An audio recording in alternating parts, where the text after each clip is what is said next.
En esta ocasión es un placer contar con la presencia de Josefina MacGregor, una muy distinguida vecina de la Ciudad de México, directora y fundadora de Suma Urbana, una organización civil, para apoyar la participación, yo diría, del empoderamiento ciudadano o la participación de los ciudadanos en los asuntos públicos de la ciudad y del país, por supuesto, Josefina.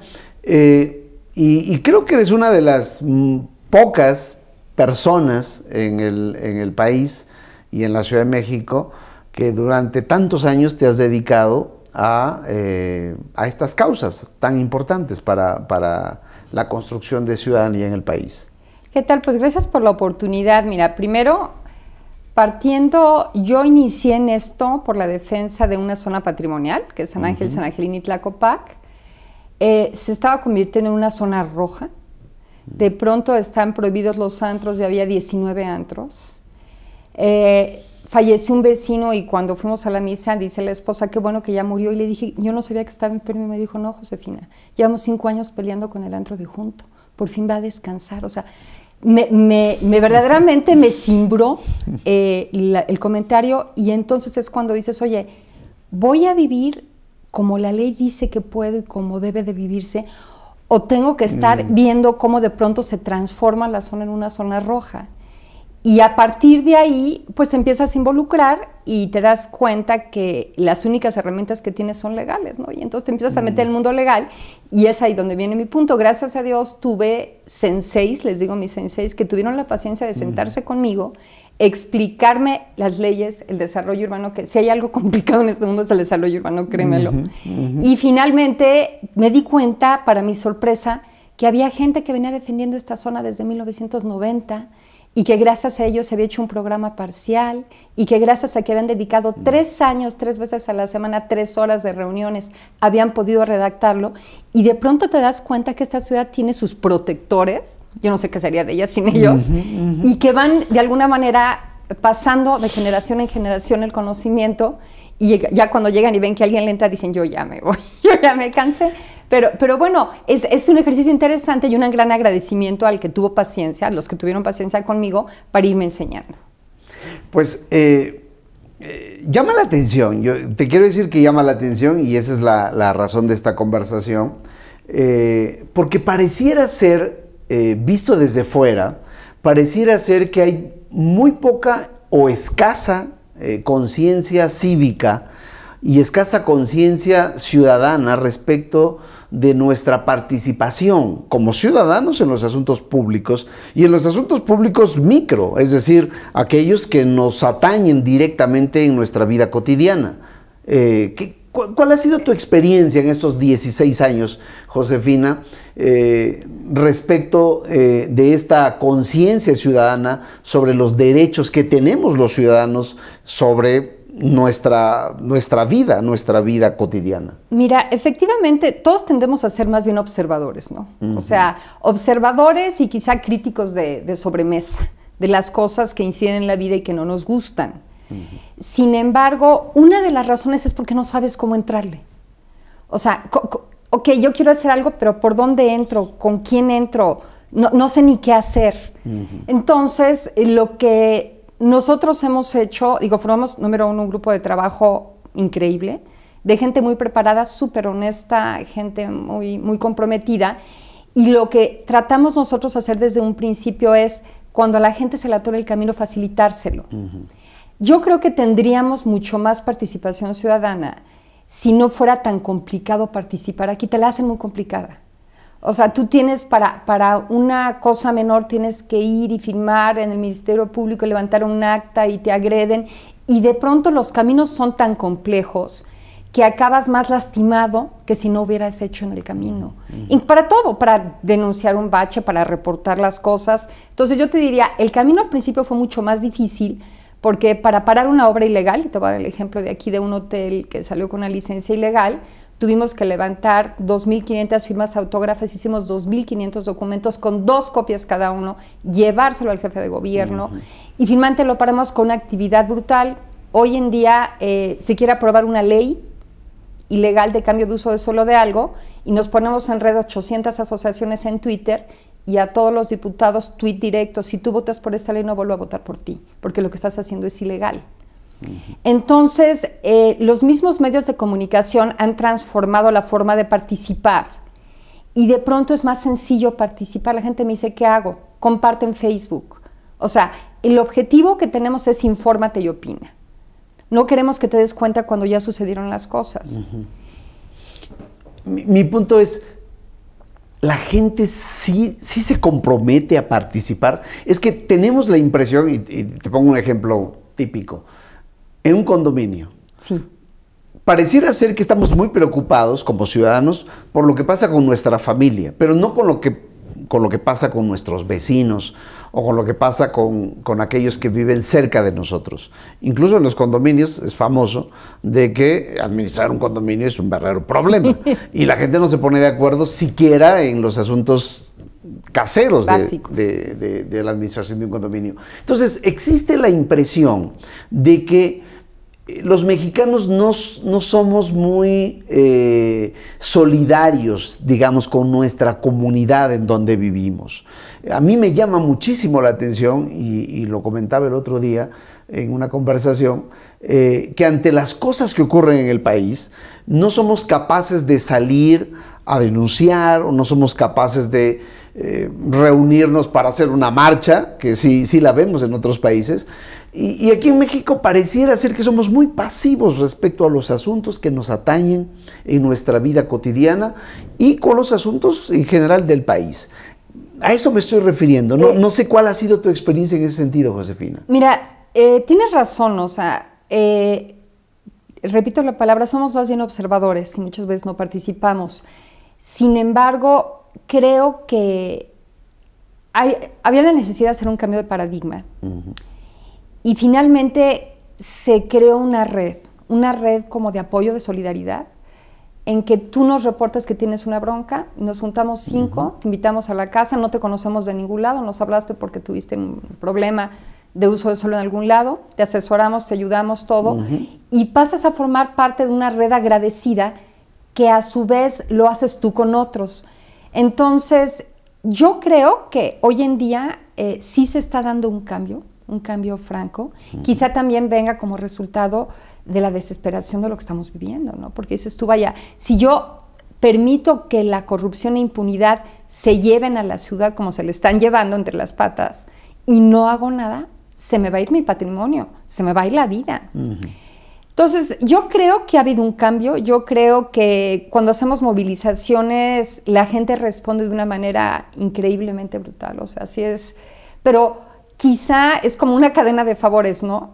Quizá toda la gente que está participando de alguna manera recurrió a alguno de nosotros en busca y encontró en nosotros de manera totalmente desinteresada el apoyo en el momento que lo necesitaba y toma la misma actitud. No te diré que todos, pero yo sí te puedo decir que ya somos una red muy grande donde podemos por lo menos confiar en que es gente que va a responder, gente sin interés y gente que lo que quiere es elevar la calidad de vida de todos en sus comunidades y por ende en la ciudad. ¿Cuál ha sido tu experiencia en la interlocución entre la sociedad civil, entre los ciudadanos y los gobiernos locales? Nefasta. O sea, digo, ahí sí que hay que responderlo. Te voy a dar 2 ejemplos que creo que son muy claros. Llegamos con problemas muy graves de leyes a modo. Elaboramos hace 4 años análisis de varias leyes, hicimos propuestas formales, llegamos a la Asamblea Legislativa, llegamos como 30 diferentes grupos con representantes, 15,000 firmas autógrafas, 700 colonias, es un trabajo ciudadano serio. Y entonces se voltea un asambleísta cuyo nombre no diré porque no me lo perdonará jamás, pero dice, a ver, resúmanme en 2 palabras qué quieren, ¿no? Y entonces le contestamos, o sea, estamos hablando de la Asamblea Legislativa, el presidente de una de las comisiones más importantes.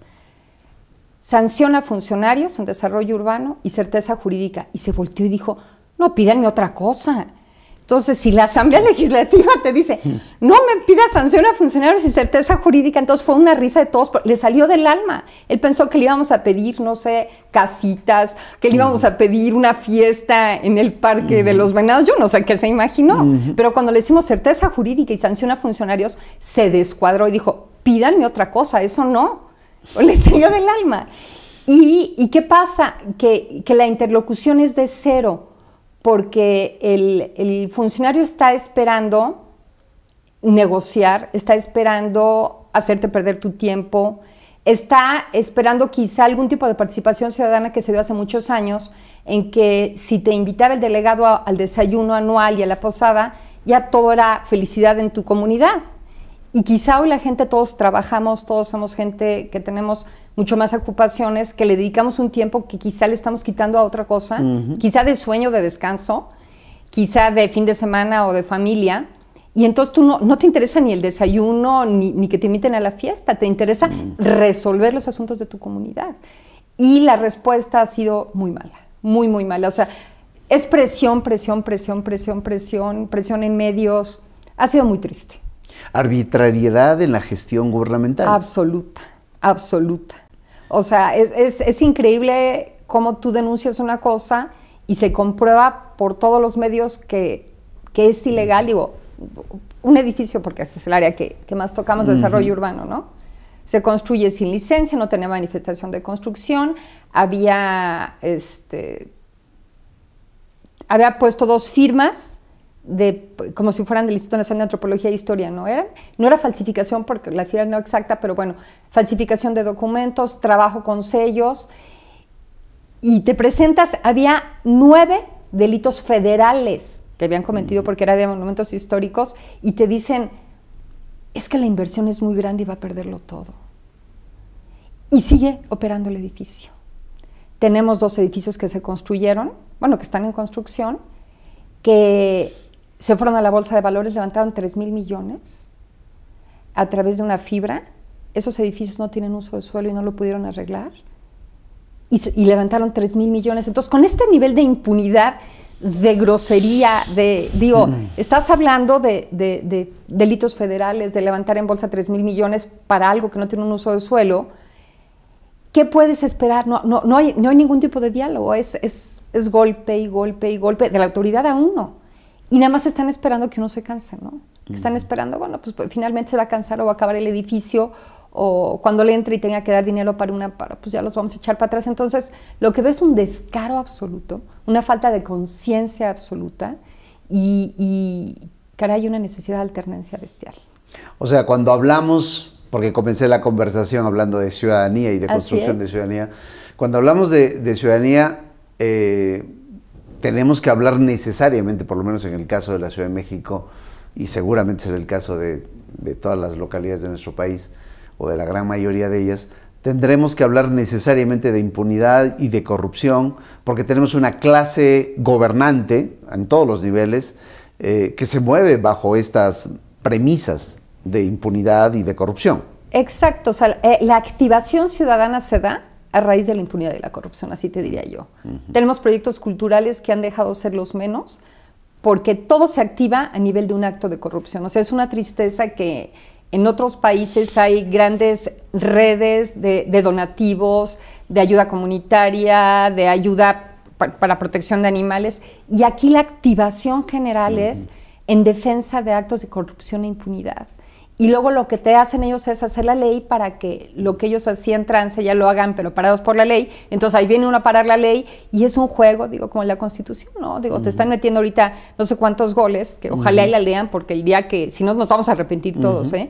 Si no, o sea, todo lo que está hecho a modo de corrupción viene incluido como parte del paquete de la Constitución. Si yo nada más leo un pedacito de la Constitución... Del proyecto de Constitución de la Ciudad de México. Sí, claro, del proyecto. El proyecto de Constitución de la Ciudad de México está hecho a modo de facilitar todos estos negocios de corrupción que se han venido hechos por fuera, ¿no? Entonces tenemos que tener el cuidado de entender las cosas en forma global, y sí es una tristeza que la activación, efectivamente, y nunca lo había concebido así, pero efectivamente lo que activa la participación ciudadana son los actos de corrupción e impunidad. Algo gravísimo. Gravísimo. Algo gravísimo. Por cierto, tocas este tema, Josefina, del proyecto de la Constitución de la Ciudad de México. Sí. Que llama muchísimo la atención porque coloca en una de las partes de este proyecto, coloca al Estado como el decisor digamos, en el uso del suelo, del desarrollo urbano, del espacio público. En contra de la Constitución Federal misma, porque la Constitución Federal dice otra cosa y se contrapone con la Constitución Federal o de usos de suelo. Ok, bueno, ahí tenemos un problema. Por esa razón, que será una razón inconstitucional, pero también porque vislumbra una visión totalitaria o cuasi totalitaria del Estado. Absolutamente. En pleno siglo XXI, en un país abierto, liberal, se supone, como México, que debe preocupar muchísimo y que podría extenderse incluso al resto del país. Así es. Quisiera que nos platicaras un poquito acerca de esta visión, diría estatista, del uso de suelo y del desarrollo urbano en el país, o sí, por lo menos en la Ciudad de México. Bueno, efectivamente, mira, la Constitución Federal establece que los usos de suelo son solo competencia de la Asamblea Legislativa. ¿Qué quiere decir esto? Si yo voy a construir algo, voy a modificar algo, tengo un uso de suelo y si lo quiero cambiar, es una ley el uso de suelo, entonces tengo que ir con la Asamblea para que se modifique. Actualmente es la Asamblea Legislativa la que tiene esa facultad y tiene supuestamente que haber un programa general de desarrollo urbano en el cual la ciudadanía participa con una consulta pública.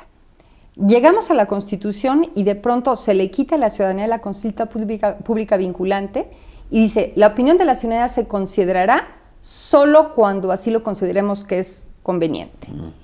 Los usos de suelo se van a un instituto de planeación que los definirá y ese instituto de planeación estará presidido por el jefe de gobierno y por un consejo que tiene solo facultades deliberativas y de asesoría. Entonces, de pronto nos damos cuenta que los usos del suelo de la ciudad van a estar definidos únicamente por el instituto presidido por el jefe de gobierno. El director general va a ser nombrado de una terna propuesta por el jefe de gobierno también. La ciudadanía no tiene que ser consultada, la Asamblea Legislativa no participa y además tiene un par de candados. Hay un candado que dice que para cualquier uso de suelo definido por el Instituto de Planeación deberá proceder el interés público para modificar el uso de suelo. ¿Qué quiere decir? Que solo el jefe de gobierno podrá modificar en un futuro los usos de suelo. Entonces, de pronto te das cuenta, cuando vemos toda la corrupción inmobiliaria que ha habido, todas las áreas de gentrificación, que quiere decir toda la población que han sacado a base de predial y de agua y de construcciones caras de las zonas de diferentes áreas de la ciudad, pues vemos que viene un gran negocio inmobiliario. Esto nunca va solo, o sea, si tú lees la Constitución sola y dice referirse a la ley adjunta, pues de pronto te vas que hay una ley de vivienda que están ahorita, que van 5 veces que quieren aprobar en la Asamblea y no han podido, y esa ley adjunta se vincula con la Constitución. La Constitución dice, se tendrá que dar vivienda a toda la población, esa vivienda tendrá que dársele también mantenimiento y una serie de cosas. Si te vas a la ley de vivienda, y ahí dice que para la población vulnerable, y definen como vulnerable, mujeres, jefas de familia, jóvenes entre 18 y 29 años, hombres y mujeres mayores de 60 años, y cualquier población que pudiera ser objeto de cualquier tipo de discriminación, tendrán derecho a un departamento en renta subsidiado por el gobierno. Entonces, cuando tú te diste cuenta, la ciudad, y como es renta subsidiada porque tú eres población vulnerable, quiere decir que tú no tienes que seguir las leyes de desarrollo urbano, o sea, que los edificios para estos grupos podrán construirse donde así lo decía el gobierno. Que se podrá expropiar cualquier predio para este efecto porque se consideran grupos vulnerables. Entonces tú dices, ay, qué chistosos, ¿no? Van a expropiar para hacer un... Por decirlo menos, ¿no? Por menos, pero imagínate lo absurdo. Yo te expropio tu propiedad porque consideramos que aquí tu propiedad está ociosa y puede haber un edificio de interés social y medio, porque hablan vivienda mixta, que quiere decir departamentos caros junto con baratos, ¿no? Pero ¿qué sucede? Tú te lo expropias, se los rentas y luego se los vendes, entonces tú expropiaste una propiedad privada para que acabe de ser propiedad privada de otro tercero, ¿o cómo? Entonces, el manejo de la propiedad que se da en la Constitución, sumado al manejo de la propiedad que se da en la ley de vivienda, nos da un gobierno todopoderoso que puede construir donde quiera, con fondos públicos, dárselo a los que el gobierno decida. Por eso entonces allá vamos a tener los edificios con 1000 credenciales de elector en cada demarcación, y después vendérselos cuando el gobierno decida vendérselos. Un incentivo a la corrupción, un incentivo más a la corrupción. Es que todo es corrupción. Si te pones a ver ahí, todo es corrupción. Por ejemplo, las alcaldías tan famosas, no, ahora vamos a ser modernos, esta Ciudad de México, qué barbaridad, va a tener sus alcaldías. Sí, pero la propuesta de la Constitución es que venga en paquete el alcalde y los concejales. Para los que no sepan, va a haber una alcaldía y de 10 a 15 concejales dependiendo del tamaño de la demarcación territorial. Las delegaciones pasan a ser de nombre delegación a demarcación territorial. Si son más grandes, tienen un grupo de 15 concejales, que serán como el Congreso, digamos, local, o de 10. ¿Qué sucede? Que viene la planilla y de pronto el que gane como alcalde va a tener pegado ya el Congreso a su favor porque se va a llevar a todos. Entonces, pretenden que votemos sin contrapesos en esta ciudad. Vamos a tener el alcalde con 9 concejales que son de su mismo partido político y 3 o 4 que son de otros partidos políticos. Entonces, es una constitución hecha para la permanencia en el poder, para la no alternancia, para facilitar la corrupción y para que el ciudadano ni consulta pública ni participó, y si vino ni se enteró. Y ojalá y que se enteren ahorita, porque quienes están revisando esto deben de poner atención, mucha atención a elementos como las alcaldías y el manejo del suelo. En suma, tenemos un proyecto de constitución, afortunadamente todavía es un proyecto, pero tenemos un proyecto de constitución de alto riesgo, diría, para el ciudadano. Exactamente, totalmente de alto riesgo para el ciudadano, porque lo que estamos haciendo ahorita en redes, lo que podemos hacer, porque nuestra única herramienta es la ley, y con la ley hemos logrado avances importantes, de pronto deja de serlo, porque nosotros ya no vamos a tener incumbencia. O sea, la nueva Constitución no permite que la labor ciudadana que hemos hecho nosotros para atacar la corrupción en usos de suelo, para cuidar las colonias, se siga haciendo, porque nosotros ya no somos parte de la ecuación. En la nueva Constitución, el ciudadano y su participación, a pesar de que dicen que los derechos y que te pregunto y todo, no importa, porque ya no va a ser parte. Es como una constitución partidista de permanencia en el poder, y finalmente lo que nosotros digamos o no digamos, pues podrá escucharlo la autoridad, pero tiene la facultad de decidir cuándo escucharnos y cuándo no. Y al final tiene un par de candados la Constitución que dice, y como es tan buena esta Constitución, en un transitorio, si usted quiere cambiarla, pues va a tener que hacer esto y esto y esto, y ni se podrá cambiar, porque tendrá que ser por aprobación de 2 sesiones de la Asamblea Legislativa continuas. Entonces ponen todos los candados del mundo. Entonces uno se ríe porque ya ve cómo hacen las cosas desde hace años aquí. Dicen, se están haciendo su Constitución para que ya no les demos lata a los ciudadanos. A ver, Josefina, y para ir terminando, porque ese es un tema muy, muy relevante, pero el tiempo también nos gana. Sí. Además de tu organización de Suma Urbana, sí, ¿qué otras organizaciones están involucradas en eso? Porque a mí me llama muchísimo la atención esta explicación que nos estás dando sobre esta parte, esta pequeña parte del proyecto de Constitución de la Ciudad de México. Pero ¿qué otras organizaciones ciudadanas están involucradas? Los medios de comunicación, la academia, se ha involucrado, digamos, en todo este debate, en toda esta discusión que deberíamos tener en una ciudad de 20 millones de habitantes, en donde estamos por aprobar, digamos, un documento que es toral en la vida. Mira, yo te voy a decir, para sorpresa de la ciudadanía misma, en algunas reuniones que hemos tenido con constituyentes resulta que los únicos que hemos leído la Constitución somos los ciudadanos. Y de pronto llegas tú con todas tus anotaciones, con tus stickers, con esto, y se acercan los constituyentes y te dicen, luego me dices que decía, y oye, ¿de qué página era? Los constituyentes no han leído la Constitución. Yo te diré que una parte importante no la han leído. O sea, que sí es verdaderamente de sorprender, y el sector académico te contesta, yo no me voy a meter en líos. Entonces yo me pregunto, ¿dónde está el Colegio de Arquitectos? ¿Dónde está el Colegio de Ingenieros? ¿Dónde está, no sé, la Facultad de Derecho de la UNAM que diga, a ver, esta Constitución? O sea, el sector académico ha estado un tanto temeroso de expresarse.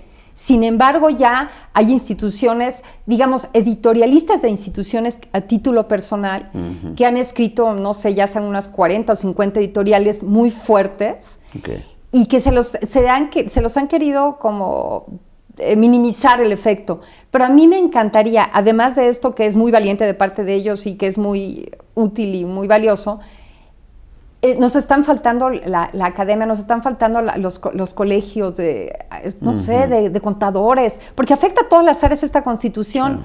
Entonces, sí nos está faltando participación de ellos, Y de los constituyentes que pues, aceptaron ser parte del constituyente finalmente, nos está faltando el compromiso de sentarse, leer y enterarse, ni modo.